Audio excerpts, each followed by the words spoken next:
In this video, I'm going to show you how to automatically translate Japanese videos into English subtitles. By the end of this tutorial, I will show you how to dub it like this.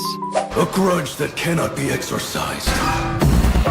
He's been alone and struggling all this time. Oh, he knows his suffering. Quit feeling sorry for it. Watch till the end so you won't miss out. Let's get started.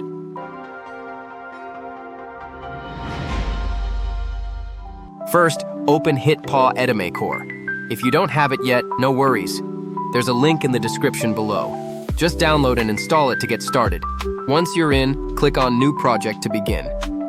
Next, import your Japanese video and drag it to the timeline. Now, click on the Subtitle tab on the left. The tool will automatically detect the language.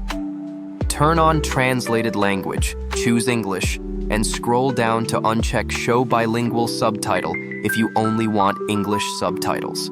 Then scroll to the Style section, where you'll find subtitle themes like Trending, Still, Dynamic, and more. Pick one that fits your vibe. Click Auto Subtitling, and the subtitles will be generated and translated automatically. Want an English voiceover too? Easy. Click the subtitle layer in the timeline and hit Text to Speech. Choose the voice you just cloned. If you don't know how to clone the voice, don't worry. I've created a tutorial video for this.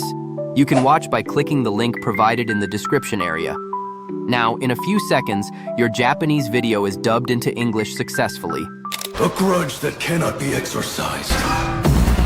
He's been alone and struggling all this time. Oh, he knows his suffering. Quit feeling sorry for it. If this video helped you out, go ahead and hit that like button, subscribe to the channel, and turn on the bell icon. Thanks for watching, and I'll catch you in the next one.